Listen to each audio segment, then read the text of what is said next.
ఒరే ఏంట్రా పొడిచినట్టు చూస్తాను ఈ గేదెలు లాకేసి. నేనే కొత్తరా, నేను రోజు వస్తాను కదా. నువ్వే కనిపించు, నువ్వే కొత్త. ఇది చూడు ఎలా చూస్తుంది నాకేసి. ఏం కావాలి చెప్పు నీకు. నా చేతిలో ఏం లేదు. ఏం లేదనగానే ఇలా బుర్రలాగా అంత చూడరది. అలాగే ఎక్కడికి వెళ్ళిపోతావు. పురి మొత్తం అన్ని మీవేనా? మరి నువ్వేం చదువుతున్నావు? అలా పిలుస్తుందిరా, పిలుతుందో పారిపోతుంది చూడేది. కానీ అన్ని జాతి గేదెలేరా, మంచిగా పెట్టారు. ఒరే చదువు వదిలికి రోయ్, గేదెల్ని కాసుకోవాలి, చదువు చదువు. నేను అలాగే గేదెల్ని కాసోడిని, ఆవులు కాసోడిని.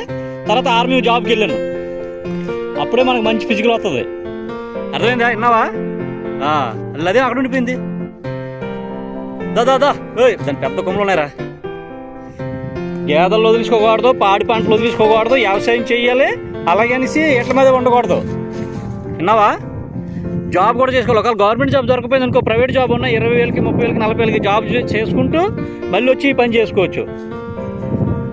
అలాగే ఒక గేదెల మీద వ్యవసాయం బతికేత్తనన్నా ఈ రోజుల్లో కొద్దిగా కష్టం. రే బాబు, విన్నావు? నీ పేరే పేరే? సురేష్.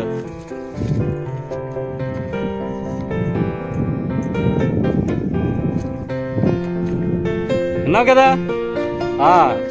చదువుకోవాలి, దీంట్లో కూడా వదలకూడదు. ఎందుకంటే మనకు ఫస్ట్ నుంచి అన్నం పెట్టిన ఇవి గుర్తుందా? మనకు ఫస్ట్ ఏమి లేవు, మనం ఆవులు గేదెలు కోళ్ళే అవి మేపుకుంటూ మనం బతికాం. మనం కాదు, మన పూర్వీకులు అంతే, మన తాతలు మన తండ్రులను. ఇప్పుడంతే కొద్దిగా టెక్నాలజీ పెరిగిపోయి గేదెలా ఆవులా అంటాం. అంటే నీకే కాదు, నాకు ఉన్నాయి, అందుకని చెప్తున్నాను. అంటే నాకు ఇల్లు లేవు, నాకు రెండే ఉన్నాయి. నీకు ఎన్ని ఉన్నాయి చూడు. బుర్ర పాడురా బాబు.